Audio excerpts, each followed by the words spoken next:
ಲೋಕಸಭಾ ಚುನಾವಣೆ ಇನ್ನೇನ್ ಹತ್ತಿರವಾಗ್ತಾ ಇದೆ. ಮೂರು ಪಕ್ಷಗಳಲ್ಲಿ ಅಭ್ಯರ್ಥಿಗಳ ಆಯ್ಕೆಯ ಕಸರತ್ತು ಜೋರಾಗಿ ನಡೀತಾ ಇದೆ. ಬಿಜೆಪಿ ಹಾಗೂ ಕಾಂಗ್ರೆಸ್ ಈಗಾಗಲೇ ಮೊದಲ ಪಟ್ಟಿಯನ್ನ ರಿಲೀಸ್ ಮಾಡಿದೆ. ಜೆಡಿಎಸ್ ಟಿಕೆಟ್ಗಾಗಿ ಬಿಜೆಪಿ ಹೈಕಮಾಂಡ್ ಕದ ತಟ್ಟಿದೆ.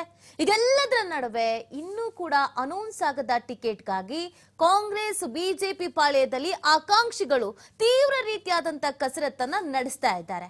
ಯಾವ ಕ್ಷೇತ್ರಗಳಲ್ಲಿ ಯಾರ್ಯಾರು ಪೈಪೋಟಿಯನ್ನ ನಡೆಸ್ತಾ ಇದ್ದಾರೆ, ಎಲ್ಲಿ ಪೈಪೋಟಿ ಜೋರಾಗಿದೆ, ಇದೆಲ್ಲವನ್ನ ನೋಡ್ತಾ ಹೋಗೋಣ. ಇದೇ ಹೊತ್ತಿನ ವಿಶೇಷ ಮಹಾಭಾರತ ಮಹಾಯುದ್ಧ. ನಾನು ನೀತಿ ವೇಣುಗೌಡ.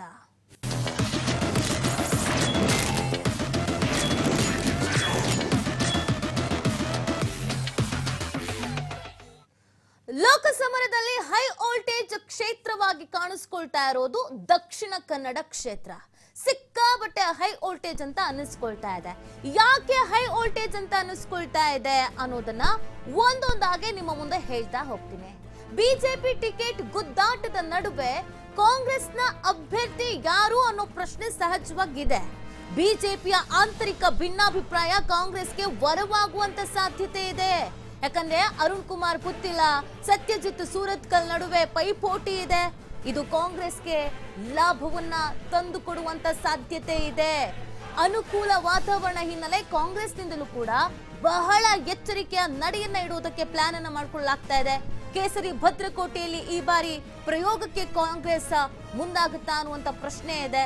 3 ದಶಕಗಳ ಬಳಿಕ ದಕ್ಷಿಣ ಕನ್ನಡ ಕ್ಷೇತ್ರ ಹಿಂಪಡೆಯುವುದಕ್ಕೆ ಕಾಂಗ್ರೆಸ್ ರಣತಂತ್ರವನ್ನ ಹೆಣಿತಾ ಇರುವಂತದ್ದು. ಮಾಜಿ ಕೇಂದ್ರ ಸಚಿವ ಜನಾರ್ದನ ಪೂಜಾರಿ ಕಾಂಗ್ರೆಸ್ನ ಕಡೆಯ ಸಂಸದರು. ಆಮೇಲೆ ಯಾರು ಆಗಿಲ್ಲ ಕಾಂಗ್ರೆಸ್ನವರು. ಆದ್ರೆ ಈ ಬಾರಿ ಒಂದು ಚಾನ್ಸ್ ಇದೆ ಅಂತ ಭರವಸೆಯನ್ನ ಇಟ್ಕೊಂಡು ಕಾಂಗ್ರೆಸ್ನವರು ಕಾಯ್ತಾ ಇದ್ದಾರೆ. ಈ ಬಾರಿ ಬಿಲ್ಲವ ಸಮಾಜದ ಇಬ್ಬರ ನಡುವೆ ಟಿಕೆಟ್ಗಾಗಿ ಭಾರಿ ಪೈಪೋಟಿ ಕೂಡ ನಡೀತಾ ಇದೆ. ನೋಡಿ, ನಮಗೆ ದಕ್ಷಿಣ ಕನ್ನಡ ಅಂದಿದ ತಕ್ಷಣ ನೆನಪಾಗೋದು ಏನು ಅಂತ ಅಂದ್ರೆ ಹಿಂದುತ್ವದ ಅಜೆಂಡಾ ಮತ್ತು ಬಿಜೆಪಿಯ ಭದ್ರಕೋಟೆ ಅಂತ ಕರೆಸ್ಕೊಳ್ಳುತ್ತೆ. ಬಿಜೆಪಿಯ ಭದ್ರಕೋಟೆ ಆಗಿರುವಂತ ಕಾರಣಕ್ಕಾಗಿ ಬಿಜೆಪಿ ಅಲ್ಲಿ ಹೆಚ್ಚಿನ ಸಂಖ್ಯೆಯಲ್ಲಿ ಅಭ್ಯರ್ಥಿಗಳು ಯಾರೇ ನಿಂತ್ಕೊಂಡ್ರು ಕೂಡ ಅತಿ ಹೆಚ್ಚು ವೋಟ್ಗಳನ್ನ ಪಡ್ಕೊಂಡು ಗೆಲ್ತಾರೆ ಅಂತ. ಅದೇ ಈ ಬಾರಿ ಸ್ವಲ್ಪ ಸಮಸ್ಯೆ ಆಗ್ತಾ ಇದೆ.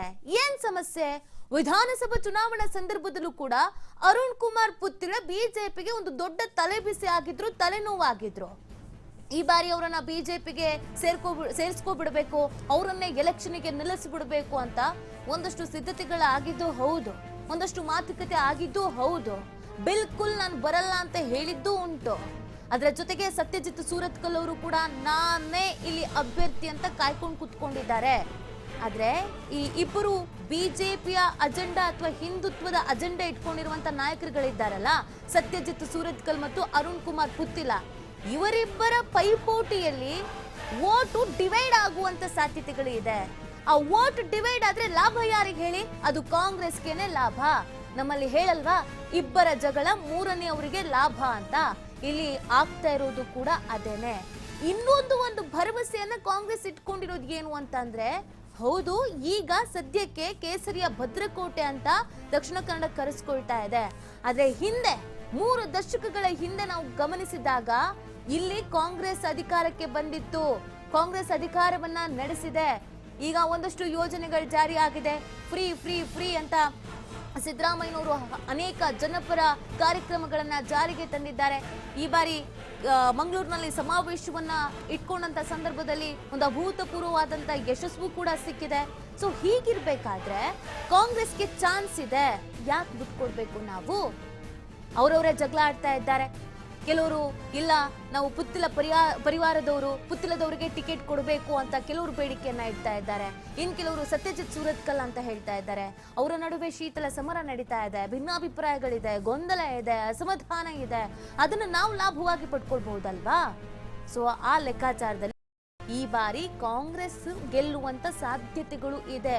ಆ ಸಾಧ್ಯತೆಗಳು ಆಗ್ತಾ ಇರೋದು ಹೇಗೆ ಅಂತಂದ್ರೆ ಬಿಜೆಪಿ ಮಾಡ್ಕೊಳ್ತಾ ಇರುವಂತ ಒಂದಷ್ಟು ಎಡವಟ್ಟುಗಳಿಂದ. ಸೊ ಈ ಚಾನ್ಸ್ ಅನ್ನ ನಾವು ಬಿಡಬಾರ್ದು ಅಂತ ಕಾಂಗ್ರೆಸ್ನವರು ಕೂಡ ಪ್ಲಾನ್ ಮಾಡ್ಕೊಳ್ತಾ ಇದ್ದಾರೆ. ಮಾಜಿ ಕೇಂದ್ರ ಸಚಿವ ಜನಾರ್ದನ ಪೂಜಾರಿ ಅವರು ಎಲ್ರಿಗೂ ಗೊತ್ತಿರುವವರೇ. ಅವರಿಗೆ ಟಿಕೆಟ್ ಅನ್ನ ಈ ಹಿಂದೆ ಅವರೇ ಗೆದ್ದಿದ್ರು. ಆ ವರ್ಚಸ್ಸು ಈಗ ಮತ್ತೆ ವಾಪಸ್ ಬರಬಹುದು ಅನ್ನುವಂತ ನಿರೀಕ್ಷೆಯನ್ನ ಕಾಂಗ್ರೆಸ್ ಇಟ್ಕೊಂಡಿದೆ. ಇನ್ನು ದಕ್ಷಿಣ ಕನ್ನಡದಲ್ಲಿ ಕಾಂಗ್ರೆಸ್ನ ಇಬ್ಬರು ವಿನಯ್ ಕುಮಾರ್ ಸೋರಿಕೆ ಮತ್ತು ಪದ್ಮರಾಜ್ ಅವರು ಇವರಿಬ್ಬರ ಹೆಸರು ಕೇಳಿ ಬರ್ತಾ ಇರೋದು. ದಕ್ಷಿಣ ಕನ್ನಡಕ್ಕೆ ಹೊಸ ಮುಖಕ್ಕೆ ಮಣೆ ಹಾಕಬೇಕು ಅನ್ನುವಂಥದ್ದು ಇದೆ. ಹಾಗಾಗಿ ಪದ್ಮರಾಜ್ ಅವರಿಗೆ ಕೊಡೋಣ, ಅವರು ಹೊಸಬರು ಆದ್ರೂ ಕೂಡ ನಮ್ಮ ಜೊತೆಗೆ ಒಂದು ಒಳ್ಳೆ ಒಡನಾಟ ಇದೆ, ಇಲ್ಲಿ ಕಾಂಗ್ರೆಸ್ನಲ್ಲಿ ಕೆಲಸ ಮಾಡ್ಕೊಂಡಿದ್ದಾರೆ. ಸೊ ಹೀಗಿರ್ಬೇಕಾದ್ರೆ ಪದ್ಮರಾಜ್ ಅವ್ರಿಗೆ ನಾವು ಮಣೆ ಹಾಕಿದ್ರೆ ಜನ ಅವ್ರನ್ನ ಒಪ್ಕೊಳ್ತಾರೆ, ಹೊಸ ಮುಖ ಅಂತ ಬೇರೆ ಇದೆ. ಇನ್ನು ವಿನಯ್ ಕುಮಾರ್ ಸೋರಿಕೆ ಈ ಹಿಂದೆ ಕೂಡ ಇಲ್ಲಿ ಗೆದ್ದು ಬಂದವರು, ಅವರಿಗೇನು ಈ ಕ್ಷೇತ್ರ ಹೊಸದೇನಲ್ಲ. ದಕ್ಷಿಣ ಕನ್ನಡ ಜನರ ನಾಡಿ ಮಿಡಿತ ಏನಿದೆ, ಅಲ್ಲಿನ ಜನ ಏನು ಬಯಸ್ತಾರೆ ಅದೆಲ್ಲವೂ ಕೂಡ ವಿನಯ್ ಕುಮಾರ್ ಸೋರಿಕೆ ಅವರಿಗೆ ಚೆನ್ನಾಗೇ ಗೊತ್ತಿದೆ. ಸೊ ಹಾಗಾಗಿ ಅವರನ್ನ ಎಲೆಕ್ಷನ್ಗೆ ನಿಲ್ಲಿಸಿದ್ರು ಗೆಲ್ಲುವಂತ ಸಾಧ್ಯತೆ ಇದೆ. ಈ ಎರಡು ಲೆಕ್ಕಾಚಾರವನ್ನ ಹಾಡ್ಕೊಂಡಿದ್ದಾರೆ ಪದ್ಮರಾಜ್ ಅಥವಾ ವಿನಯ್ ಕುಮಾರ್ ಸೋರಿಕೆ ಅವರು. ಜಾತಿ ಲೆಕ್ಕಾಚಾರದಲ್ಲೂ ಕೂಡ ಈ ಲೆಕ್ಕಾಚಾರವನ್ನ ಹಾಕೊಳ್ಳಲಾಗಿದೆ. ಇದ್ರ ಬಗ್ಗೆ ಮತ್ತಷ್ಟು ಮಾಹಿತಿಯನ್ನ ನೀಡ್ತಾರೆ ನಮ್ಮ ಪ್ರತಿನಿಧಿ ಆದಿತ್ಯ, ಮಂಗಳೂರಿನಿಂದ ಲೈವ್ ನಲ್ಲಿ ಜಾಯಿನ್ ಆಗ್ತಾ ಇದ್ದಾರೆ. ಆದಿತ್ಯ, ನಾವು ಮಂಗಳೂರು ಅಂತ ಅಂದಿದ ತಕ್ಷಣ ಹಿಂದುತ್ವದ ಅಜೆಂಡಾ ಬಿಜೆಪಿಯ ಭದ್ರಕೋಟೆ ಅಂತ ಕರಿತೀವಿ. ಬಟ್ ಇಲ್ಲಿ ಈ ಇಬ್ಬರ ಜಗಳದಲ್ಲಿ ಮೂರನೇವರಿಗೆ ಲಾಭ ಆಗುತ್ತೆ ಅನ್ನೋ ಹಾಗೆ ಕಾಂಗ್ರೆಸ್ಗೆ ಈ ಬಾರಿ ವರದಾನ ಆಗತ್ತಾ ಅಂತ?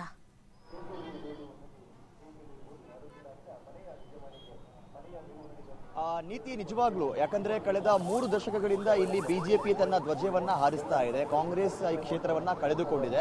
ಆದ್ರೆ ಈ ಬಾರಿ ಕಾಂಗ್ರೆಸ್ಗೆ ಸ್ವಲ್ಪ ಮಟ್ಟಿನ ಒಂದು ಅನುಕೂಲದ ವಾತಾವರಣ, ಈ ಒಂದು ಲೆಕ್ಕಾಚಾರ ಈಗ ಚರ್ಚೆಗೆ ಬಂದಿರುವಂತದ್ದು. ಯಾಕಂದ್ರೆ ಕಳೆದ ಒಂದು ವಿಧಾನಸಭಾ ಚುನಾವಣೆಯಲ್ಲಿ ಪುತ್ತೂರು ಅನ್ನುವಂಥದ್ದು ಕೂಡ ಕೇಸರಿಯ ಒಂದು ಭದ್ರಕೋಟೆ. ಆದ್ರೆ ಅಲ್ಲಿ ಆದಂತ ಬಿಜೆಪಿಯ ಒಳಗಿನ ಒಂದು ಬಂಡಾಯದ ಸಮರಗಳು ಏನಿದೆ, ಇದು ಅಲ್ಲಿ ಕಾಂಗ್ರೆಸ್ ಗೆಲ್ಲೋದಕ್ಕೆ ಒಂದು ರೀತಿ ವೇದಿಕೆಯನ್ನ ಮಾಡಿಕೊಟ್ಟಿತ್ತು. ಅಲ್ಲಿ ಅರುಣ್ ಪುತ್ತಿಲಾ ಪಕ್ಷೇತರವಾಗಿ ನಿಂತು ಬಿಜೆಪಿಗೆ ದೊಡ್ಡ ಹೊಡೆತ ಸಿಕ್ಕಿತ್ತು. ಬಿಜೆಪಿಯನ್ನ 3ನೇ ಸ್ಥಾನಕ್ಕೆ ತಳ್ಳಿ ಅವರು 2ನೇ ಸ್ಥಾನಕ್ಕೆ ಬಂದು ಕಾಂಗ್ರೆಸ್ 1ನೇ ಸ್ಥಾನದಲ್ಲಿ ಗೆದ್ದು ಅಲ್ಲಿಯ ಅಶೋಕ್ ಕುಮಾರ್ ರೈ ಅವರು ಕಾಂಗ್ರೆಸ್ ಶಾಸಕರಾಗಿ ಈಗ ಅಧಿಕಾರದಲ್ಲಿದ್ದಾರೆ. ಆದ್ರೆ ಅದೇ ಒಂದು ಈಗ ವಾತಾವರಣ ಅನ್ನುವಂಥದ್ದು ಈಗ ದಕ್ಷಿಣ ಕನ್ನಡ ಜಿಲ್ಲೆಯ ಒಂದು ಲೋಕಸಭಾ ಚುನಾವಣೆಗೂ ಕೂಡ ಬಂದು ನಿಂತಿರುವಂತದ್ದು. ಈ ಬಾರಿ ಕೂಡ ಅರುಣ್ ಕುಮಾರ್ ಪುತ್ತಿಲಾ ಸೂಕ್ತ ಸ್ಥಾನಮಾನವನ್ನ ನೀಡದಿರುವಂತಹ ಕಾರಣದಿಂದಾಗಿ ಮತ್ತೆ ಬಂಡಾಯದ ಒಂದು ಸಮರವನ್ನ ಸಾರಿದ್ದಾರೆ.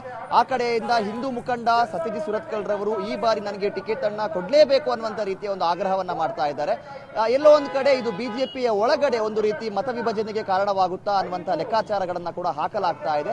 ಈ ಒಂದು ವಾತಾವರಣ ಅನ್ನುವಂಥದ್ದು ಕಾಂಗ್ರೆಸ್ಗೆ ಈ ಬಾರಿ ಅನುಕೂಲವನ್ನ ತಂದುಕೊಡಬಹುದು ಅನ್ನುವಂತ ಲೆಕ್ಕಾಚಾರಗಳು ಕೂಡ ಕೇಳಿ ಬರ್ತಾ ಇದೆ. ಯಾಕಂದ್ರೆ ಇನ್ನು ಕೂಡ ಬಿಜೆಪಿ ಅಭ್ಯರ್ಥಿ ಯಾರು ಅನ್ನುವಂಥದ್ದು ಡಿಸೈಡ್ ಆಗಿಲ್ಲ. ಬಿಜೆಪಿಯ ಒಳಗಡೆಯೇ ಆಕಾಂಕ್ಷಿಗಳ ಪಟ್ಟಿ ಅನ್ನುವಂಥದ್ದು ಜೋರಿದೆ.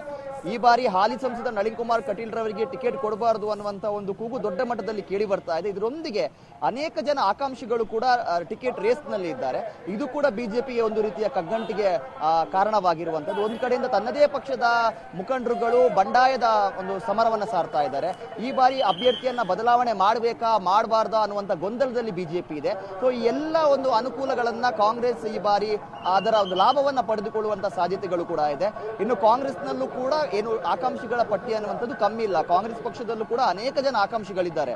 ಇದರಲ್ಲಿ ಪ್ರಮುಖವಾಗಿ ಟಿಕೆಟ್ ರೇಸ್ ನಲ್ಲಿ ಸದ್ಯ ಇರುವಂತದ್ದು ವಿನಯ್ ಕುಮಾರ್ ಸೋರಕೆ ಮತ್ತು ಬಿಲ್ಲವ ಮುಖಂಡ ಹಾಗೂ ಕೆಪಿಸಿಸಿ ಪ್ರಧಾನ ಕಾರ್ಯದರ್ಶಿ ಆಗಿರುವಂತಹ ಪದ್ಮರಾಜ್ ಇವರ ಮಧ್ಯೆ ಒಂದು ಬಹಳ ದೊಡ್ಡ ಟಿಕೆಟ್ ಫೈಟ್ ಇದೆ. ಇನ್ನೊಂದು ಕಡೆಯಿಂದ ಕಾಂಗ್ರೆಸ್ನ ಕಾರ್ಯಕರ್ತರ ಒಂದು ಕಡೆಯಿಂದ ಕೂಡ ಆ ಒಂದು ತಳಮಟ್ಟದ ಕಾರ್ಯಕರ್ತರ ಕಡೆಯಿಂದಲೂ ಕೂಡ ಈ ಬಾರಿ ಪ್ರಯೋಗಕ್ಕೆ ಮುಂದಾಗಬೇಕು ಕಾಂಗ್ರೆಸ್ ಅನ್ನುವಂತ ಒಂದು ಕೂಗು ಕೇಳಿ ಬರ್ತಾ ಇದೆ.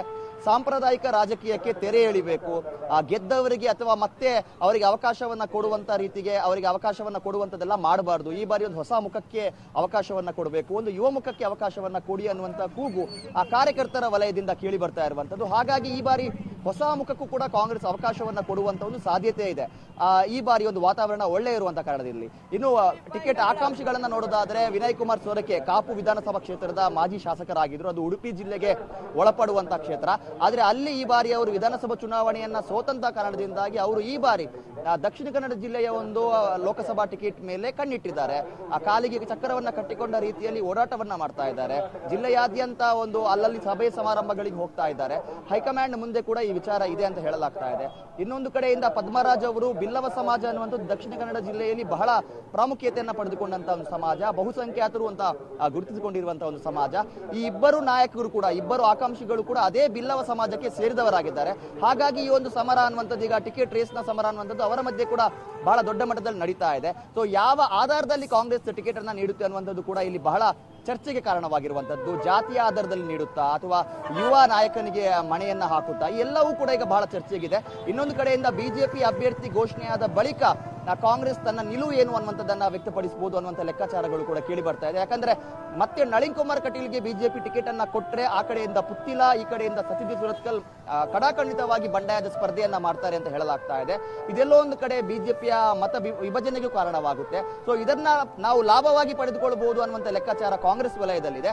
ಹಾಗಾಗಿ ಬಿಜೆಪಿಯ ಅಭ್ಯರ್ಥಿ ಮೇಲೂ ಕೂಡ ಕಾಂಗ್ರೆಸ್ ಒಂದು ಅಭ್ಯರ್ಥಿ ಆಯ್ಕೆ ಅನ್ನುವಂಥದ್ದು ಡಿಪೆಂಡ್ ಆಗಿದೆ ಅಂತಾನೂ ಹೇಳ್ಬೋದು. ನೀತಿ ಆದಿತ್ಯ, ಈಗ ಇನ್ನೊಂದು ಗಮನಿಸಬೇಕಾಗಿರೋದು, ಹೌದು ಬಿಜೆಪಿಯಲ್ಲಿ ತುಂಬಾ ಗೊಂದಲಗಳಿದೆ ಮತ್ತು ಅಲ್ಲೂ ಕೂಡ ಬಹಳಷ್ಟು ಬಂಡಾಯ ಏಳುವಂತ ಸಾಧ್ಯತೆ ಇದೆ. ಒಂದು, ಕಾಂಗ್ರೆಸ್ಗೆ ಅದು ವರದಾನ ಆದ್ರೆ, ಇನ್ನೊಂದು ಈ ಬಾರಿಯ ಸಿದ್ದರಾಮಯ್ಯನವರ ಜನಪ್ರಿಯ ಯೋಜನೆಗಳು ಮತ್ತು ಯುಟಿ ಖಾದರ್ ಅವ್ರನ್ನ ಸ್ಪೀಕರ್ ಆಗಿ ಮಾಡಿದ್ದು ಕೂಡ ಆ ಭಾಗಕ್ಕೆ ಒಂದ್ ರೀತಿಯಾಗಿ ಅಲ್ಪಸಂಖ್ಯಾತ ಸಮುದಾಯಕ್ಕೆ ಒಂದು ಬಲ ಸಿಕ್ಕಿದ ಹಾಗೆ ಮತ್ತು ಕಾಂಗ್ರೆಸ್ ಮೇಲೆ ಇನ್ನೂ ಹೆಚ್ಚಿನ ನಂಬಿಕೆ ಬಂದ ಹಾಗೆಯೂ ಕೂಡ ಆಗಿದೆ. ಸೊ ಹೀಗಿರ್ಬೇಕಾದ್ರೆ ಈ ಎಲ್ಲ ಬೆಳವಣಿಗೆಗಳು ಕಾಂಗ್ರೆಸ್ಗೆ ಇನ್ನೂ ಯಾವ ರೀತಿಯಾಗಿ ಪೂರಕವಾಗಬಹುದು? ಒಂದು ಬಿಲ್ಲವ ಸಮುದಾಯ ಅಲ್ಲಿ ಹೆಚ್ಚಾಗಿರುವಂತದ್ದು, ಇನ್ನೊಂದು ಅಲ್ಪಸಂಖ್ಯಾತ ವೋಟ್ಗಳು ಅಂತ ಬಂದಾಗ್ಲೂ ಕೂಡ ಯುಟಿ ಖಾದರ್ ಅವರ ಮುಖವನ್ನ ನೋಡ್ತಾರೆ. ಇನ್ನೊಂದು ಕಡೆಯಲ್ಲಿ ಈಗ ಹೇಗಿದ್ರು ಬಿಜೆಪಿಯಲ್ಲಿ ಒಂದಷ್ಟು ಅಸಮಾಧಾನ ಇದೆ, ವೋಟ್ ಡಿವೈಡ್ ಆಗುತ್ತೆ ಅಂದ್ರೆ ಆ ಎಲ್ಲ ಲಾಭ ಕಾಂಗ್ರೆಸ್ಗೆ ಹೇಗಾಗತ್ತಂತ?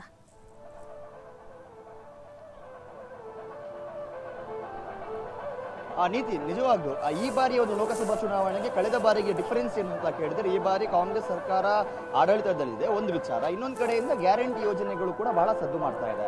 ದಕ್ಷಿಣ ಕನ್ನಡ ಜಿಲ್ಲೆಯ ಅನೇಕ ವಿಧಾನಸಭಾ ಕ್ಷೇತ್ರದಲ್ಲಿ ಅತಿ ಹೆಚ್ಚಿನ ಸಂಖ್ಯೆಯಲ್ಲಿ ಬಿಜೆಪಿ ಅಧಿಕಾರದಲ್ಲಿ ಇದ್ರೂ ಕೂಡ ಗ್ಯಾರಂಟಿ ಯೋಜನೆಗಳು ಅನ್ನುವಂಥದ್ದು ಕೂಡ ಈ ಬಾರಿ ಎಫೆಕ್ಟ್ ಕೊಡಬಹುದು ಅನ್ನುವಂಥ ಲೆಕ್ಕಾಚಾರಗಳು ಕೇಳಿ ಬರ್ತಾ ಇದೆ. ಯಾಕಂದ್ರೆ ಆ ಬಿಜೆಪಿ ಏನಿದೆ ಹಿಂದುತ್ವದ ಒಂದು ಆಧಾರದಲ್ಲಿ ಇಷ್ಟು ವರ್ಷಗಳಿಂದ ಚುನಾವಣೆಯನ್ನ ಗೆದ್ಕೊಂಡು ಬಂದಿದೆ. ಅಂದ್ರೆ ಇಲ್ಲಿ ಅಭ್ಯರ್ಥಿ ಯಾರು ಅನ್ನುವಂಥದ್ದು ಪ್ರಾಮುಖ್ಯತೆಯನ್ನ ಪಡಿತಾ ಇರಲಿಲ್ಲ.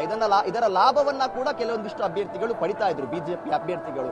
ಸೊ ಅಭಿವೃದ್ಧಿ ಅನ್ನುವಂಥದ್ದು ಸೆಕೆಂಡರಿ ಫ್ಯಾಕ್ಟರ್ ಆಗಿ, ಹಿಂದುತ್ವ ಆಗಿರ್ಬೋದು ಅಥವಾ ಮೋದಿಯಲ್ಲಿ ಅನ್ನುವಂಥದ್ದು ಒಂದು ಪ್ರೈಮರಿ ಫ್ಯಾಕ್ಟರ್ ಆಗಿ ಇಲ್ಲಿ ಎಷ್ಟು ಅಭ್ಯರ್ಥಿಗಳು ಗೆದ್ದು ಬಂದಂತ ಒಂದು ಇತಿಹಾಸ ಇದೆ. ಆದ್ರೆ ಈ ಬಾರಿ ಗ್ಯಾರಂಟಿ ಯೋಜನೆಗಳಿಂದ ಈ ಲೆಕ್ಕಾಚಾರಗಳು ಬದಲಾಗುವಂತ ಸಾಧ್ಯತೆಗಳು ಕೂಡ ಇದೆ ಅಂತ ಹೇಳಲಾಗ್ತಾ ಇದೆ. ಇನ್ನೊಂದು ಕಡೆಯಿಂದ ಯುಟಿ ಖಾದರ್ ಅವರು ಸ್ಪೀಕರ್ ಆಗಿದ್ದಾರೆ. ಹಾಗಾಗಿ ಕಾಂಗ್ರೆಸ್ ಇಲ್ಲಿ ಅತಿ ಹೆಚ್ಚಿನ ಸ್ಥಾನಗಳನ್ನ ಗೆಲ್ದಿದ್ರು ಕೂಡ ಈ ಕ್ಷೇತ್ರವನ್ನ ನಿರ್ಲಕ್ಷ್ಯ ಮಾಡಿಲ್ಲ, ಯೋಜನೆಗಳು ಸಮಾನವಾಗಿ ಇಲ್ಲಿ ಹಂಚಿಕೆ ಆಗ್ತಾ ಇದೆ. ಈ ಹಿನ್ನೆಲೆಯಲ್ಲಿ ಇದು ಮತ್ತೆ ಕಾಂಗ್ರೆಸ್ಗೆ ಈ ಚುನಾವಣೆಯಲ್ಲಿ ಲಾಭವನ್ನ ತಂದುಕೊಡಬಹುದು ಅನ್ನುವಂಥ ಲೆಕ್ಕಾಚಾರಗಳು ಕೇಳಿ ಬರ್ತಾ ಇದೆ. ಇದರೊಂದಿಗೆ ಬಿಜೆಪಿ ಒಂದು ಒಳಜಗಳ ಕೂಡ ಕಾಂಗ್ರೆಸ್ಗೆ ಒಂದು ಅನುಕೂಲ ವಾತಾವರಣವನ್ನು ನಿರ್ಮಾಣ ಮಾಡುತ್ತೆ. ಆದ್ರೆ ಇದನ್ನ ಕಾಂಗ್ರೆಸ್ನವರು ಯಾವ ರೀತಿ ಬಳಸಿಕೊಳ್ತಾರೆ ಅನ್ನುವಂಥದ್ದು ಕೂಡ ಬಹಳ ಕುತೂಹಲವನ್ನು ಸೃಷ್ಟಿ ಮಾಡಿರುವಂತದ್ದು, ಅದಕ್ಕೂ ಕೂಡ ಬಹಳ ಪ್ರಾಮುಖ್ಯತೆ ಅನ್ನುವಂಥದ್ದು. ಥ್ಯಾಂಕ್ ಯು ಆದಿತ್ಯ ತಮ್ಮೆಲ್ಲ ಡೀಟೇಲ್ಸ್ಗಾಗಿ. ಲೋಕಸಭಾ ಚುನಾವಣೆಗೆ ಕಾಂಗ್ರೆಸ್ ಭರ್ಜರಿ ಸಿದ್ಧತೆಯನ್ನ ಮಾಡ್ಕೊಳ್ತಾ ಇದೆ. ಪ್ರಮುಖವಾಗಿ ಬೆಳಗಾವಿ ಮತ್ತು ಚಿಕ್ಕೋಡಿ ಲೋಕಸಭೆಗೆ ಕೈ ಟಿಕೆಟ್ ವಿಚಾರ ಏನಿದೆ ಇದು ಕಗ್ಗಂಟಾಗಿ ಉಳ್ಕೊಂಡ್ಬಿಟ್ಟಿದೆ.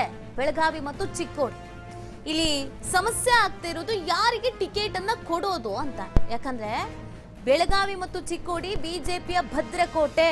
ಬಿಜೆಪಿ ಭದ್ರಕೋಟೆಯನ್ನ ಛಿದ್ರಗೊಳಿಸಬೇಕು ಅಂತಂದ್ರೆ ಅದಕ್ಕೊಂದು ರಣತಂತ್ರವನ್ನ ಹೆಣಲೇಬೇಕು.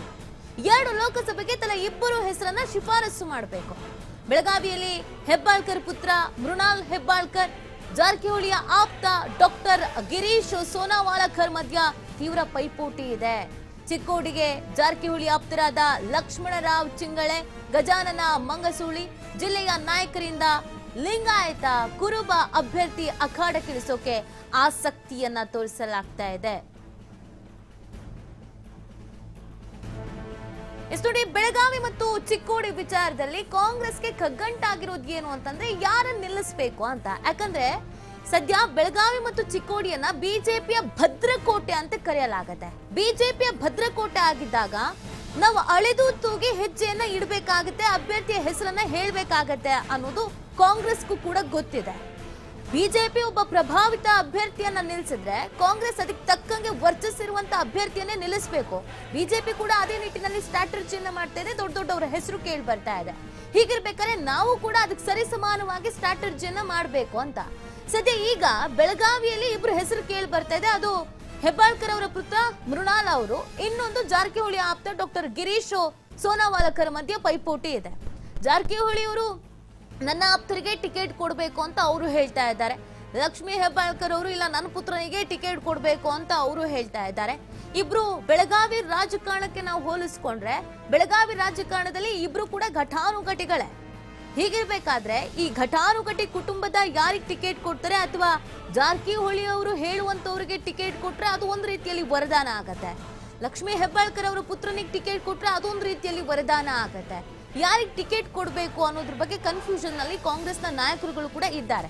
ಪೈಪೋಟಿಯಲ್ಲಿ ಜೋರಾಗೇ ಇದೆ. ಯಾರಿಗೆ ಟಿಕೆಟ್ ಕೊಡಬೇಕು, ಯಾರಿಗೆ ಟಿಕೆಟ್ ಕೊಡೋದು ಬೇಡ ಅಂತ.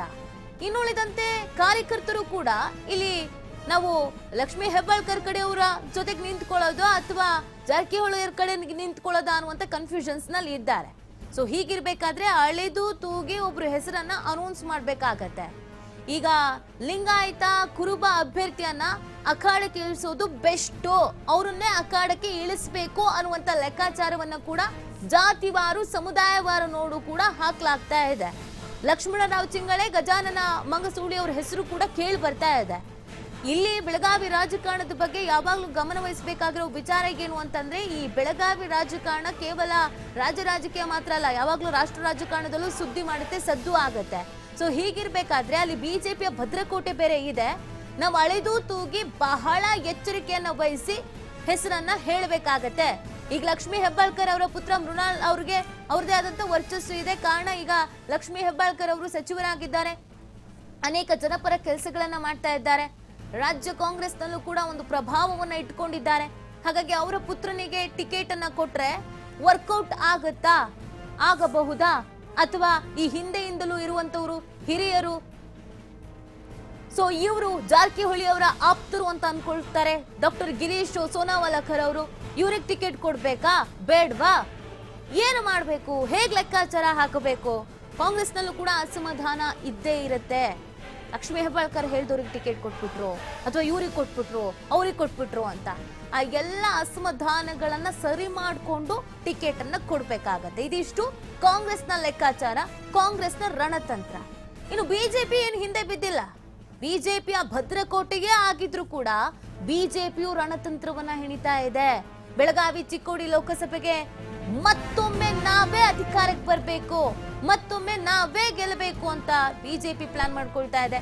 ಮೊನ್ನೆ ಜೆ.ಪಿ. ನಡ್ಡಾ ಭೇಟಿ ಮಾಡಿದ್ರು ಅಂಗಡಿ ಕುಟುಂಬವನ್ನ. ಆದ್ರೆ ಬೆಳಗಾವಿ ಚಿಕ್ಕೋಡಿ ಅಭ್ಯರ್ಥಿ ಬಗ್ಗೆ ನಡ್ಡಾ ಇಲ್ಲಿವರೆಗೂ ಗುಟ್ಟನ್ನ ಬಿಟ್ಕೊಟ್ಟಿಲ್ಲ. ಚಿಕ್ಕೋಡಿಗೆ ಅಣ್ಣಾ ಸಾಹೇಬ್ ಜೊಲ್ಲೆ, ಅಮಿತ್ ಕೋರೆ ಮಧ್ಯ ಪೈಪೋಟಿ ಇದೆ. ಬೆಳಗಾವಿ ಟಿಕೆಟ್ಗೆ ಅಂಗಡಿ ಕುಟುಂಬದಿಂದ ತೀವ್ರ ಲಾಭಿಯನ್ನ ನಡೆಸಲಾಗ್ತಾ ಇದೆ. ತಮ್ಮ ಇಬ್ಬರು ಪುತ್ರಿಯರಲ್ಲಿ ಒಬ್ಬರಿಗೆ ಟಿಕೆಟ್ ನೀಡಿ ಅಂತ ಮಂಗಲ ಅಂಗಡಿಯವರು ಕೇಳ್ಕೊಬಿಟ್ಟಿದ್ದಾರೆ. ಆದ್ರೆ ಬೆಳಗಾವಿ ಟಿಕೆಟ್ಗಾಗಿ ಮಹಾಂತೇಶ ಕವಟಗಿಮಠ, ಅನಿಲ್ ಬನಕೆ ಪೈಪೋಟಿಯನ್ನ ನಡೆಸ್ತಾ ಇದ್ದಾರೆ. ಸೊ ಹಾಗಾದೊಂದು ಬೇಡಿಕೆಯನ್ನ ಇಟ್ಕೊಂಡು ಕಾಯ್ತಾ ಇರುವಂತ ಅಭ್ಯರ್ಥಿಗಳು ಅವರ ಸಾಲು, ಅವರ ಲೀಸ್ಟೇ ಇದೆ ನೋಡಿ. ಚಿಕ್ಕೋಡಿ ಅಣ್ಣಾ ಸಾಹೇಬ್ ಜೊಲ್ಲೆ, ಅಮಿತ್ ಕೋರೆ, ಬೆಳಗಾವಿಯಲ್ಲಿ ಶ್ರದ್ಧಾ ಶೆಟ್ಟರ್, ಮಹಾಂತೇಶ ಕವಟಗಿಮಠ, ಇವ್ರ ಹೆಸರುಗಳು ಕೇಳಿ ಬರ್ತಾ ಇದೆ. ಯಾರಿಗೆ ಟಿಕೆಟ್ ಕೊಡ್ತಾರೆ? ನಡ್ಡಾ ಅವ್ರು ಬಂದು ಹೋದ್ರು, ಮಾತುಕತೆ ನಡೆಸಿ ಹೋದ್ರು. ಆದ್ರೆ ಅವ್ರು ಯಾರಿಗೆ ಟಿಕೆಟ್ ಕೊಡ್ತೀವಿ ಅನ್ನೋದನ್ನ ಅಧಿಕೃತವಾಗಿ ಹೇಳಿಲ್ಲ, ಸೀಕ್ರೆಟ್ ಮೇಂಟೈನ್ ಮಾಡಿದ್ದಾರೆ.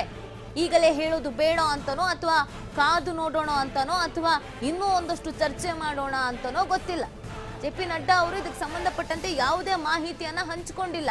ಯಾರಿಗೆ ಟಿಕೆಟ್ ಕೊಡ್ತೀವಿ, ಯಾರಿಗೆ ಟಿಕೆಟ್ ಕೊಡಬೇಕು, ಯಾರ ಪರವಾಗಿ ನಾವಿದ್ದೀವಿ, ಇದ್ಯಾವುದನ್ನು ಹೇಳಿಲ್ಲ. ಹಾಗಾಗಿ ಅಲ್ಲೂ ಕೂಡ ಕುತೂಹಲ ಇದೆ. ಚಿಕ್ಕೋಡಿ ಮತ್ತು ಬೆಳಗಾವಿ ವಿಚಾರದಲ್ಲಿ ಕಾಂಗ್ರೆಸ್ನದ್ದು ಒಂಥರದ್ದು ಸ್ಟ್ರಾಟರ್ಜಿ, ಒಂಥರದ್ದು ಕುತೂಹಲ ಆದ್ರೆ ಬಿಜೆಪಿಯದ್ದು ಕೂಡ ಒಂಥರದ್ದು ಕುತೂಹಲ, ಒಂಥರದ್ದು ಸ್ಟ್ರಾಟರ್ಜಿ. ಹೌದು, ಬೆಳಗಾವಿ ಚಿಕ್ಕೋಡಿ ಸದ್ಯದ ಮಟ್ಟಿಗೆ ಬಿಜೆಪಿಯ ಭದ್ರಕೋಟೆ ಅಂತಾನೆ ಕರ್ಸ್ಕೊಳ್ಳುತ್ತೆ. ಆದ್ರೆ ಒಂದಷ್ಟು ಅಸಮಾಧಾನಗಳು, ಭಿನ್ನಮತಗಳು ಅಲ್ಲೂ ಕೂಡ ಇದೆ, ಬಿಜೆಪಿಯಲ್ಲೂ ಸಹ ಇದೆ. ಬಹಳ ಎಚ್ಚರಿಕೆ ಹೆಜ್ಜೆಯನ್ನ ಇಡಬೇಕಾಗತ್ತೆ. ಸೊ ಬಿಜೆಪಿ ಯಾರ ಹೆಸರನ್ನ ಅನೌನ್ಸ್ ಮಾಡುತ್ತೆ ಅದರ ಆಧಾರದ ಮೇಲೆ ಕಾಂಗ್ರೆಸ್ ಕೂಡ ಹೆಸರನ್ನ ಅನೌನ್ಸ್ ಮಾಡುತ್ತೆ. ಹಾಗಾಗಿ ಈಗ ಬಿಜೆಪಿ ಏನ್ ಪ್ಲಾನ್ ಮಾಡ್ಕೊಳ್ಳುತ್ತೆ, ಯಾರ ಹೆಸರನ್ನ ಹೇಳುತ್ತೆ ಅನ್ನೋದು ಸದ್ಯಕ್ಕಿರುವಂತ ಪ್ರಶ್ನೆ ಆಗಿದೆ. ಈ ಬಗ್ಗೆ ಮತ್ತಷ್ಟು ಮಾಹಿತಿಯನ್ನ ನೀಡ್ತಾರೆ ನಮ್ಮ ಪ್ರತಿನಿಧಿ ಶ್ರೀಧರ್, ಬೆಳಗಾವಿಯಿಂದ ಲೈವ್ ನಲ್ಲಿ ಜಾಯ್ನ್ ಆಗ್ತಾ ಇದ್ದಾರೆ. ಶ್ರೀಧರ್, ಬೆಳಗಾವಿ ಚಿಕ್ಕೋಡಿ ಬಹಳ ದಿನಗಳಿಂದ ಅವ್ರು ನಿಲ್ತಾರೆ ಇವ್ರು ನಿಲ್ತಾರೆ ಅನ್ನುವಂತ ಚರ್ಚೆ ಎರಡೂ ಪಕ್ಷದಲ್ಲೂ, ಕಾಂಗ್ರೆಸ್ನಲ್ಲೂ ಮತ್ತು ಬಿಜೆಪಿಯಲ್ಲೂ ಆಗ್ತಾನೆ ಇದೆ. ಸೊ ಈಗ ಯಾರ್ಯಾರ ಹೆಸರು ಮುಂಚೂಣಿಯಲ್ಲಿದೆ, ಯಾವ ರೀತಿಯಾಗಿ ಲಾಭಿ ನಡೆಸಲಾಗ್ತಾ ಇದೆ, ಏನ್ ಲೆಕ್ಕಾಚಾರಗಳು ಹಾಕೊಳ್ಳಲಾಗ್ತಾ ಇದೆ ಅಂತ?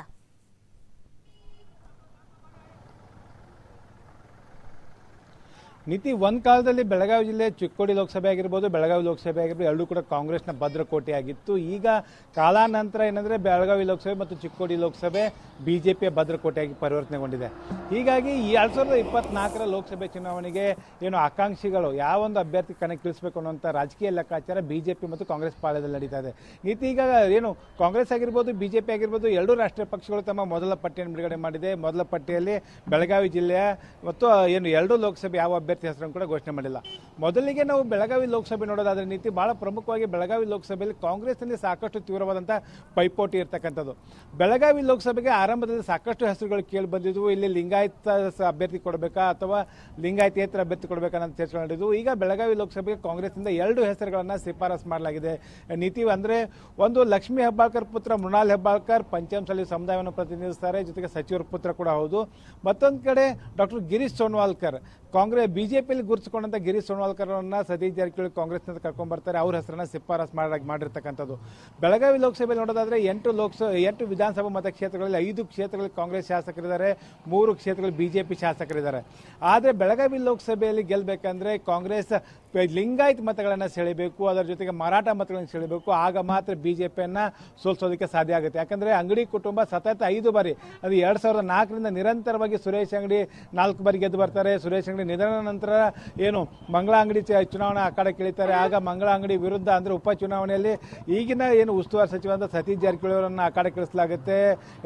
ಕೆಲವೇ ಮತಗಳ ಅಂತರದಿಂದ ಒಂದು ಮಂಗಳ ಅಂಗಡಿ ಗೆದ್ದು ಬಂದಿರತಕ್ಕಂಥದ್ದು. ಹೀಗಾಗಿ ಬೆಳಗಾವಿ ಲೋಕಸಭೆ ಮೇಲೆ ಕಾಂಗ್ರೆಸ್ ಕೂಡ ಕಣ್ಣಿಟ್ಟಿರ್ತಕ್ಕಂಥದ್ದು. ಸತೀಶ್ ಜಾರಕಿಹೊಳಿ ಅವರನ್ನೇ ಒಂದು ಬೆಳಗಾವಿ ಲೋಕಸಭೆ ಉಸ್ತುವಾರಿಯನ್ನು ನೇಮಕ ಮಾಡಲಾಗಿದೆ. ಈ ಇಬ್ಬರ ಹೆಸರನ್ನ ಏನು ಹೈಕಮಾಂಡ್ಗೆ ಶಿಫಾರಸು ಮಾಡಲಾಗಿದೆ. ಆದರೆ ಕೂಡ ಇನ್ನೂ ಕೂಡ ಅಭ್ಯರ್ಥಿ ಯಾರು ಅಂತ ಅನ್ನೋದು ಕೂಡ ಇಲ್ಲಿ ಕುತೂಹಲ ಕೇಳಿಸಿರ್ತಕ್ಕಂಥದ್ದು. ಒಂದು ಕಡೆ ಮೂಲಗಳ ಹೇಳೋ ಪ್ರಕಾರ ಲಕ್ಷ್ಮೀ ಹೆಬ್ಬಾಳ್ಕರ್ ಪುತ್ರ ಮೃಣಾಲ್ ಹೆಬ್ಬಾಳ್ಕರ್ ಹೆಸರು ಅಂತಿಮಗೊಳ್ಳುವಂಥ ಸಾಧ್ಯತೆ ಇದೆ ಅನ್ನೋ ಮಾತುಗಳು ಕೂಡ ಕೇಳಿಬರ್ತಾ ಇದೆ. ಯಾಕಂದರೆ ಇಲ್ಲಿ ಹಣಬಲ ತೋಳ್ಬಲ ಜೊತೆಗೆ ಜಾತಿ ಲೆಕ್ಕಾಚಾರ ಸಮೀಕರಣ ಕೂಡ ಅದು ವರ್ಕೌಟ್ ಆಗುತ್ತೆ ಅನ್ನೋ ಮಾತುಗಳು ಒಂದು ಕಡೆ ಕೇಳಿಬಂದ್ರೆ, ಮತ್ತೊಂದು ಕಡೆ ಸತೀಶ್ ಜಾರಕಿಹೊಳಿ ಕೂಡ ಏನು ರೆಡ್ಡಿ ಲಿಂಗಾಯತ್ ಸೇರ್ಪಡೆ ಆಗುವಂಥ ಏನು ಸಮುದಾಯಕ್ಕೆ ಸೇರುವಂಥ ಗಿರೀಶ್ ಸೋನ್ವಾಲ್ಕರ್ ಕೊಡಬೇಕು ಅನ್ನೋ ಪಟ್ಟಣ ಹಿಡಿದಿರ್ತಕ್ಕಂಥದ್ದು. ಈ ನಿಟ್ಟಿನಲ್ಲಿ ಸಚಿವರು ಮತ್ತು ಶಾಸಕರ ಮಧ್ಯೆ ಸಾಕಷ್ಟು ಒಮ್ಮತ ಮೂಡಿಲ್ಲ ಅನ್ನುವಂಥ ವಿಚಾರವನ್ನು ಕೂಡ ಸ್ವತಃ ಸತೀಶ್ ಜಾರಕಿಹೊಳಿ ಅವರನ್ನು ಬಹಿರಂಗಪಡಿಸಿದ್ರು. ಯಾಕಂದರೆ ಬೆಳಗಾವಿ ಲೋಕಸಭೆಯಲ್ಲಿ 18 ಲಕ್ಷಕ್ಕಿಂತ ಅಧಿಕ ಮತದಾರರಿದ್ದಾರೆ. ಇಲ್ಲಿ ಮರಾಠ ಮತ್ತು ಲಿಂಗಾಯತ್ ಕಾಂಬಿನೇಷನ್ ಏನಿದೆ ಇದು ನಿರಂತರವಾಗಿ ಬಿಜೆಪಿಗೆ ಲಾಭವಾಗಿ ತಂದುಕೊಂಡಿರ್ತಕ್ಕಂಥದ್ದು. ಹಾಗಾಗಿ ಏನು ಕುರುಬ ಮುಸ್ಲಿಂ ಜೊತೆಗೆ ಲಿಂಗಾಯತ್ ಮತಗಳನ್ನು ವಿಭಜಿಸುವ ಕೆಲಸ ಮಾಡಿದರೆ ಮಾತ್ರ ಕಾಂಗ್ರೆಸ್ ಗೆಲುವಾಗೋದಕ್ಕೆ ಸಾಧ್ಯ ಅನ್ನೋ ಲೆಕ್ಕಾಚಾರ ಕೈಪಾಳ್ಯದಲ್ಲಿದೆ. ಅದೇ ಬಿಜೆಪಿಯಲ್ಲಿ ಕೂಡ ಮತ್ತೆ ಎಂದಿನಂತೆ ಬಿಜೆಪಿಯ ಭದ್ರಕೋಟೆಯನ್ನು ಮತ್ತಷ್ಟು ಗಟ್ಟಿಗೊಳಿಸಬೇಕು ಅನ್ನೋ ರಣತಂತ್ರ ಇರತಕ್ಕಂಥದ್ದು. ಆ ನಿಟ್ಟಿನಲ್ಲಿ ಜೆ ಪಿ ನಡ್ಡಾ ಕೂಡ ಬೆಳಗಾವಿ ಭೇಟಿ ನೀಡಿದ್ರು. ಬೆಳಗಾವಿಗೆ ಬಂದಂಥ ಸಂದರ್ಭದಲ್ಲಿ ಪ್ರಮುಖವಾಗಿ ಜೆ ಪಿ ನಡ್ಡಾ ಏನೋ ಅಂಗಡಿ ಕುಟುಂಬಕ್ಕೆ ಹೋಗಿ ಅಂಗಡಿ ಮನೆಗೆ ಹೋಗಿ ಕೆಲವೊಂದಿಷ್ಟು ಚರ್ಚೆಯನ್ನು ಕೂಡ ನಡೆಸಿರ್ತಕ್ಕಂಥದ್ದು. ಆ ಚರ್ಚೆ ಏನು ಅನ್ನೋದು ಕೂಡ ಬಹಳಷ್ಟು ಕುತೂಹಲ ಕೇಳಿಸಿದೆ. ಯಾಕಂದ್ರೆ ಬೆಳಗಾವಿ ಲೋಕಸಭೆಗೆ ಅಂಗಡಿ ಕುಟುಂಬ ಅಂದ್ರೆ ಹಾಲಿ ಸಂಸದೆ ಮಂಗಳ ಅಂಗಡಿ ಏನಿದ್ದಾರೆ ಈಗಾಗಲೇ ಜೆ ಪಿ ನಡ್ಡಾ ಮುಂದೆ ಒಂದು ಇಂಗಿತವನ್ನು ವ್ಯಕ್ತಪಡಿಸಿದ್ದಾರೆ. ಈ ಬಾರಿ ಲೋಕಸಭೆ ಚುನಾವಣೆಯಲ್ಲಿ ತಮ್ಮ ಹಿರಿಯ ಪುತ್ರಿಯಾದಂತಹ ಸ್ಫೂರ್ತಿ ಪಾಟೀಲ್ ಅಥವಾ ಶೆಟ್ಟರ್ ಸೊಸೆ ಮತ್ತು ಕಿರಿಯ ಪುತ್ರಿಯಾದ ಶ್ರದ್ಧಾ ಶೆಟ್ಟರ್ಗೆ ಟಿಕೆಟ್ ಕೊಡಬೇಕು ಅನ್ನೋ ಬೇಡಿಕೆಯನ್ನು ಇಟ್ಟಿರ್ತಕ್ಕಂಥದ್ದು. ಮತ್ತೊಂದು ಕಡೆ ಮಾಜಿ MLC ಮಾಂತೇಶ್ ಕೌಟ್ಗಿಮಠ್ ಕಳೆದ ವಿಧಾನ ಪರಿಷತ್ ಚುನಾವಣೆಯಲ್ಲೇ ಏನು ಬಿಜೆಪಿಯಲ್ಲಿ ಇರ್ತಕ್ಕಂಥ ಬಣ ರಾಜಕಾರಣದಿಂದ ಮಾಂತೇಶ್ ಕೌಟ್ಗಿಮಠ್ಗೆ ಸೋಲಾಗಿತ್ತು. ಅವರು ಕೂಡ ಒಂದು ಈಗ ಲೋಕಸಭೆ ಟಿಕೆಟ್ಗಾಗಿ ಸಾಕಷ್ಟು ಕಸರತ್ತು ನಡೆಸ್ತಾ ಇದ್ದಾರೆ. ಜೊತೆಗೆ ಮಾಜಿ ಶಾಸಕ ಅನಿಲ್ ಬೆನ್ಕೆ ಇವ್ರ ಹೆಸರು ಯಾಕೆ ಕೇಳಿ ಬರ್ತಾ ಇದೆ ನೀತಿ ಬಿಜೆಪಿಯಿಂದ 3 ಹೆಸರುಗಳನ್ನ ಏನು ಹೈಕಮಾಂಡ್ಗೆ ಈಗಾಗಲೇ ಶಿಫಾರಸು ಮಾಡಲಾಗಿದೆ ಅಂತ ಮಾಹಿತಿ ಇರ್ತಕ್ಕಂಥದ್ದು. ಆ ನಿಟ್ಟಿನಲ್ಲಿ ಇವು 3 ಹೆಸರುಗಳು ಕೇಳಿ ಬರ್ತಾ ಇದನ್ನ ಹೊರತಾಗಿ ಕೂಡ ಹೊಸ ಹೆಸರುಗಳು ಸಂಘ ಪರಿವಾರದಿಂದ ಒಂದು ಲಿಸ್ಟ್ ಮಾಡಿರ್ತಕ್ಕಂಥದ್ದು. ಪಂಚಮಸಾಲಿ ಸಮುದಾಯ ಆಗಿರ್ಬೋದು, ಲಿಂಗಾಯತ್ ಸಮುದಾಯದಿಂದ ಹೊಸ ಮುಖಕ್ಕೆ ಕೊಡಬೇಕು ಅನ್ನೋ ಅಂದ್ರೆ ಕುಟುಂಬ ರಾಜಕಾರಣಕ್ಕೆ ಬ್ರೇಕ್ ಹಾಕಿ ಒಂದು ಹೊಸ ಮುಖಕ್ಕೆ ಕೊಡಬೇಕು ಅನ್ನೋ ಚರ್ಚೆಗಳು ಕೂಡ ಬೆಳಗಾವಿ ಲೋಕಸಭೆಯಲ್ಲಿ ನಡೆದು ಬರ್ತಾ ಇದೆ. ಅದೇ ಚಿಕ್ಕೋಡಿ ಲೋಕಸಭೆಗೆ ಬಂದ್ರೆ ಪ್ರಮುಖವಾಗಿ ಬಿಜೆಪಿಯ ಹಾಲಿ ಸಂಸದ ಅಣ್ಣಾ ಸಾಹೇಬ್ ಜೊಲ್ಲೆಗೆ ಟಿಕೆಟ್ ಸಿಗುತ್ತೆ ಅನ್ನೋ ಮಾತುಗಳು ಹೇಳಲಾಗ್ತದೆ. ಯಾಕಂದ್ರೆ ಅವರು ಹೈಕಮಾಂಡ್ ಮಟ್ಟದಲ್ಲಿ ತಮ್ಮದೇ ಆದಂತಹ ಒಂದು ವರ್ಚಸ್ಸು ಹೊಂದಿರ್ತಕ್ಕಂಥದ್ದು. ಆದ್ರೂ ಕೂಡ ಚಿಕ್ಕೋಡಿ ಟಿಕೆಟ್ಗಾಗಿ 3 ಜನ ಫೈಟ್ ಮಾಡ್ತಾ ಇದ್ದಾರೆ. ಪ್ರಮುಖವಾಗಿ ಏನು ಅಣ್ಣಾ ಸಾಹೇಬ್ ಜೊಲ್ಲೆ ಆಗಿರ್ಬೋದು, ಮಾಜಿ ಸಂಸದ ರಮೇಶ್ ಕತ್ತಿ ಆಗಿರ್ಬೋದು, ಜೊತೆಗೆ ಪ್ರಭಾಕರ್ ಅವರ ಪುತ್ರ ಅಮಿತ್ ಕೋರಿ ಆಗಿರ್ಬೋದು, ಇವರು ಕೂಡ ಟಿಕೆಟ್ಗಾಗಿ ಫೈಟ್ ಮಾಡ್ತಾ ಇದ್ದಾರೆ. ಅದ್ರ ಜೊತೆಗೆ ಚಿಕ್ಕೋಡಿ ಕಾಂಗ್ರೆಸ್ನಲ್ಲಿ ಪ್ರಮುಖವಾಗಿ ನೀತಿ ಹೇಳ್ಬೇಕು, ಅಲ್ಲಿ ಕೂಡ ಸಾಕಷ್ಟು ಟಿಕೆಟ್ ಫೈಟ್ ಇರ್ತಕ್ಕಂಥದ್ದು. ಇಲ್ಲಿ ಕುರುಬ ಸಮುದಾಯ ಕೊಡಬೇಕು ಅನ್ನೋ ಬೇಡಿಕೆ ಇದೆ. ಆ ನಿಟ್ಟಿನಲ್ಲಿ ಲಕ್ಷ್ಮಣರಾವ್ ಚಿಂಗಳೆ ಮತ್ತು ಗಜಾನನ ಮಂಗಸೂರ್ ಹೆಸರು ಕೇಳಿ ಬಂದ್ರು ಕೂಡ ಇಲ್ಲಿ ಪ್ರಕಾಶ್ ಹುಕ್ಕೇರಿ ಹೆಸರು ಕೂಡ ಕೇಳಿ ಬರ್ತಾ ಇದೆ. ಅದರ ಜೊತೆಗೆ ರಮೇಶ್ ಕತ್ತಿಗೆ ಬಿಜೆಪಿಯಿಂದ ಟಿಕೆಟ್ ಸಿಗದಿದ್ರೆ ಆಗ ಚಿಕ್ಕೋಡಿಯಿಂದಲೇ ಅಥವಾ ಬೆಳಗಾವಿಯಿಂದ ಕಣಕ್ಕಿಳಿಸಬೇಕು ಅನ್ನೋ ಲೆಕ್ಕಾಚಾರಗಳು ಕೂಡ ನಡೀತಾ ಇರ್ತಕ್ಕಂಥದ್ದು. ರಮೇಶ್ ಕತ್ತಿಗೆ ಬಂದ ವೇಳೆ ಅಣ್ಣಾ ಸಾಹೇಬ್ ಜೊಲ್ಲೆಗೆ ಚಿಕ್ಕೋಡಿ ಟಿಕೆಟ್ ಕೊಟ್ಟರೆ ಆಗ ರಮೇಶ್ ಕತ್ತಿ ಅವರಿಗೆ ಬೆಳಗಾವಿಯಿಂದ ಟಿಕೆಟ್ ಕೊಡಬೇಕು ಅನ್ನೋ ಚರ್ಚೆಗಳು ಕೂಡ ಸಾಕಷ್ಟು ಚರ್ಚೆಗಳು ಬಿಜೆಪಿ ಪಾಳ್ಯದಲ್ಲಿ ನಡೀತಾ ಇದ್ದಾವೆ. ಹೀಗಾಗಿ 2 ರಾಷ್ಟ್ರೀಯ ಪಕ್ಷಗಳು ಟಿಕೆಟ್ ಘೋಷಣೆ ವಿಚಾರದಲ್ಲಿ ಸಾಕಷ್ಟು ಒಂದು ಅಳಿದು ತೂಗಿ ನಿರ್ಧಾರ ತೆಗೆದುಕೊಳ್ಳೋದಕ್ಕೆ ಮುಂದಾಗಿರ್ತಕ್ಕಂಥದ್ದು ನೀತಿ. ಓಕೆ, ಥ್ಯಾಂಕ್ ಯು ಶ್ರೀಧರ್ ತಮ್ಮ ಡೀಟೇಲ್ಸ್ಗಾಗಿ.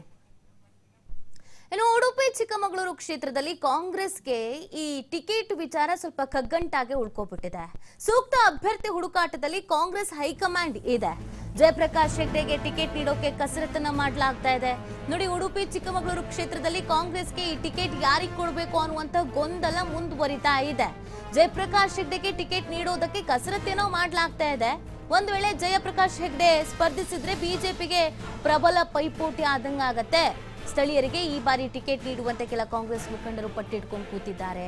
ಕಾಂಗ್ರೆಸ್ ಜಿಲ್ಲಾಧ್ಯಕ್ಷ ಅಂಶುಮಂತ್, ಸುಧೀರ್ ಕುಮಾರ್ ಮುರೊಳ್ಳಿ ಮುಂಚೂಣಿಯಲ್ಲಿದೆ ಇವರ ಹೆಸರುಗಳು. ಜಯಪ್ರಕಾಶ್ ಹೆಗ್ಡೆ ಪರ ರಾಜ್ಯ ನಾಯಕರು ಒಲವನ್ನ ಇಟ್ಕೊಂಡಿದ್ದಾರೆ. ಬಟ್ ಸ್ಥಳೀಯ ಮಟ್ಟವಾಗಿ ಜಯಪ್ರಕಾಶ್ ಹೆಗ್ಡೆ ಅವರಿಗೆ ಕೊಡೋದು ಬೇಡ, ಯಾಕಂದ್ರೆ ಅವರು ಒಮ್ಮೆ ಕಾಂಗ್ರೆಸ್ ಅನ್ನ ತೊರೆದು ಹೋಗಿದ್ರು. ಸೊ ಈಗ ಮತ್ತೆ ವಾಪಸ್ ಬರ್ತಾರೆ ಅಂತ ಅಂದ್ರೆ ಅವ್ರಿಗೆ ಯಾಕೆ ಟಿಕೆಟ್ ಕೊಡ್ಬೇಕು? ನಮ್ಮಲ್ಲೇ ಇದ್ದವ್ರಿಗೆ ಇದ್ದಾರೆ. ಸೊ ಹಾಗಾಗಿ ಅವರಿಗೆ ಟಿಕೆಟ್ ಕೊಡೋದು ಬೆಟರ್ ಅಲ್ವಾ, ಅವ್ರಿಗೇನೆ ಟಿಕೆಟ್ ಕೊಡಬೇಕು ಅಂತ ಕೇಳ್ಕೊಳ್ತಾ ಇದ್ದಾರೆ. ಮತ್ತು ಈ ಸ್ಥಳೀಯ ಮಟ್ಟದಲ್ಲಿ ಯಾವಾಗ್ಲೂ ಗುರುತಿಸ್ಕೊಳ್ತಾ ಇದ್ದವರು ಅಂತ ಅಂದ್ರೆ ಅದು ಕಾಂಗ್ರೆಸ್ನ ಜಿಲ್ಲಾಧ್ಯಕ್ಷ ಅಂಶುಮಂತ್ ಮತ್ತು ಸುಧೀರ್ ಕುಮಾರ್ ಮುರೊಳ್ಳೆ ಅವರು. ಯಾವಾಗ್ಲೂ ಈ ಸ್ಥಳೀಯ ಮಟ್ಟದಲ್ಲಿ ಕ್ಷೇತ್ರದಲ್ಲಿ ಓಡಾಡ್ಕೊಂಡಿದ್ದವರು.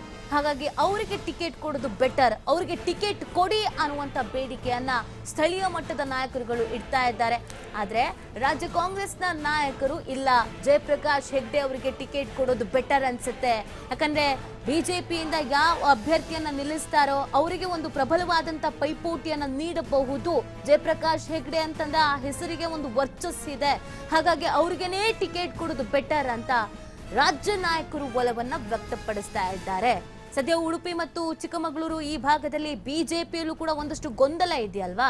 ಶೋಭಾ ಕರಂದ್ಲಾಜೆಗೋ, ಸಿಟಿ ರವಿಗೋ, ಜೀವರಾಜ್ಗೋ ಯಾರಿಗೆ ಕೊಡ್ಬೇಕು ಅಂತ. ಸೊ ಅವರು ಗೊಂದಲದಲ್ಲಿ ಇರಬೇಕಾದ್ರೆ ನಾವು ಜಯಪ್ರಕಾಶ್ ಹೆಗ್ಡೆ ಅಂತ ವರ್ಚಸ್ಸಿರುವಂತ ವ್ಯಕ್ತಿಗೆ ಕೊಟ್ರೆ ನಮಗದು ಲಾಭ ಆಗುತ್ತೆ, ಸರಿಸಮಾನವಾದಂತ ಒಂದು ಪೈಪೋಟಿಯನ್ನ ಕೊಡಬಹುದು.